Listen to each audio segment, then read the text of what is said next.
Okay, so I'm going to respond to you real quick, Miss Nugent, and I'm pretty sure I got your name right, but if not, I apologize. I'm going to try to keep this short, sweet, and as simple as possible, and I hope you come away with this with a different perspective on this whole issue. You said in your tweet that you should be able to talk to your patients on guns in the exam room. You also posted a link in that tweet to an article on the Houston Chronicle. This article was promoting gun locks, is pretty much the gist of it. But a few things about that article that show its severe slant. First off, nothing from the NSSF, the NRA, Front Sight, anything like that. But they do have a quote from Moms Demand Action, which is not a gun safety organization, unlike the NRA, the NSSF, or Front Sight Front Sight Institute. They don't teach how to handle firearms. They don't teach how to operate a firearm. They're solely an advocate or an activist organization. They're a lobby. All right? That's pretty much all they are. So that alone is pretty telling that they don't hold much credibility in this. And there are other things that show that they do that pretty much wreck their credibility, but I'm not going to get into all that. All right. And the thing that was really the most telling about this article, however, was the very last line.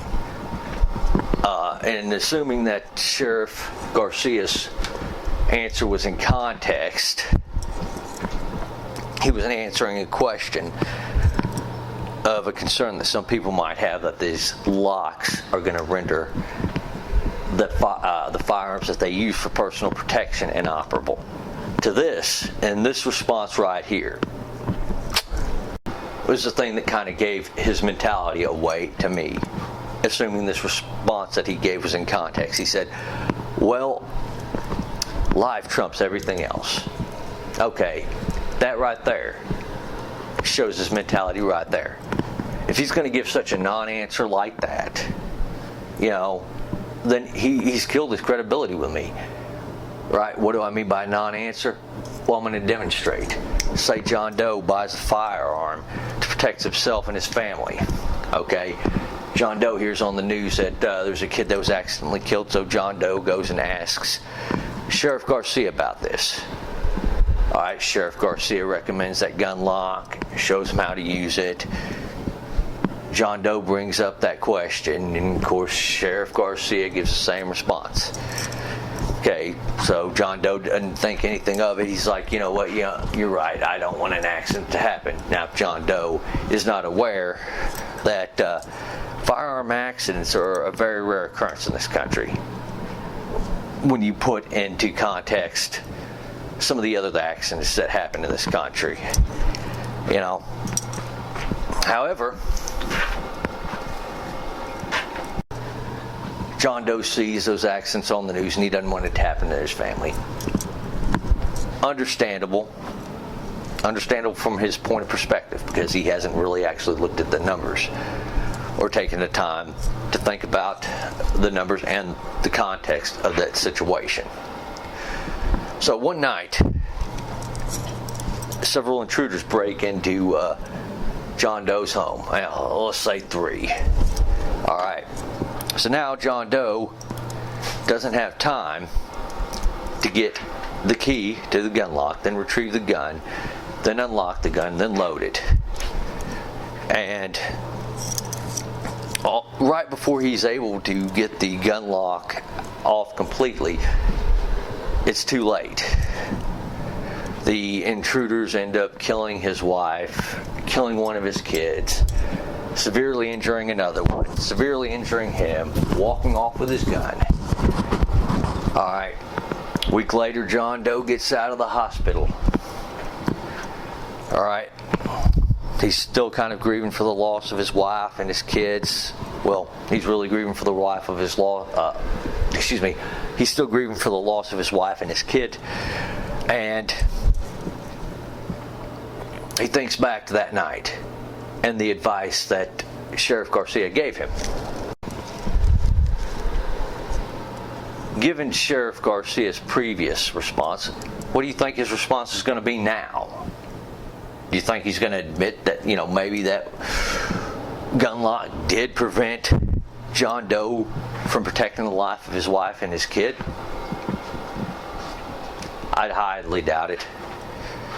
I highly doubt it at all. And what's worse is how the gun control organizations such as Moms Demand and Everytown and the Brady Campaign and the Coalition to Stop Gun Violence are going to react to this.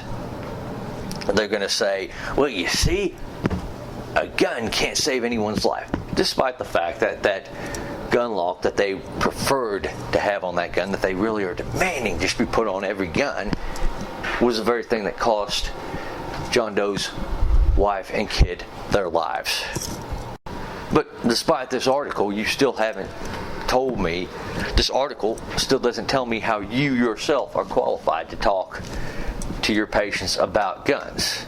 Then when you response to my question on whether or not or how you were qualified to talk to your patients on guns is just pretty much repeating your previous tweet just in different words, that leads me to believe that one, you have no qualifications, and two, you don't really care if you have any qualifications or not. You're just gonna do it. So really, in effect, to me, this law is a moot point.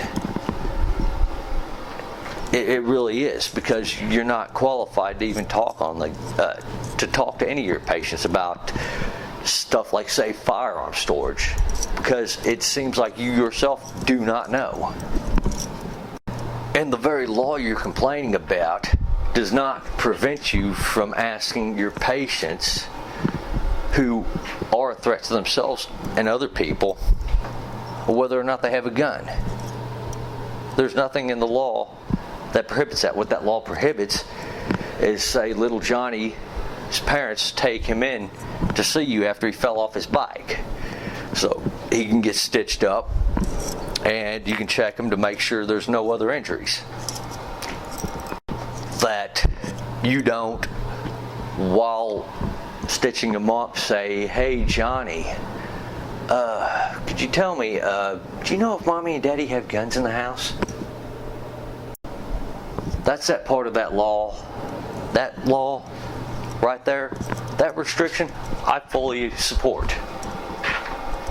Because I can tell you right now, if I had kids myself, that family doctor that pulled that stunt with my kids would no longer be my family doctor. And I would tell all of my friends and family about what that doctor did, and highly recommend that they don't go to that doctor. And I have a lot of gun-owning friends who would stop going to that doctor after that. So, I hope you have a better perspective on how the other side of this debate sees it. Before I go, I want to add one more comment, and that's to your little buddy, I'm sorry, I shouldn't say little buddy, Joe Quint. Somebody else on this thread, his name is Joe Quint, or calls himself Joe Quint anyway. He says that us gun activists don't want to have a discussion on the issue, or that we're afraid to have a discussion on the issue. Now, well, if we're the ones that are afraid, Joey, why is it all those gun control groups, the very ones that I've mentioned, in fact, the ones doing all the blocking of gun activists? If we're the ones afraid to have the discussion on the issue, and I can tell you exactly why that is myself. After listening to gun control advocates for years, I can tell you most of them don't want a discussion on it.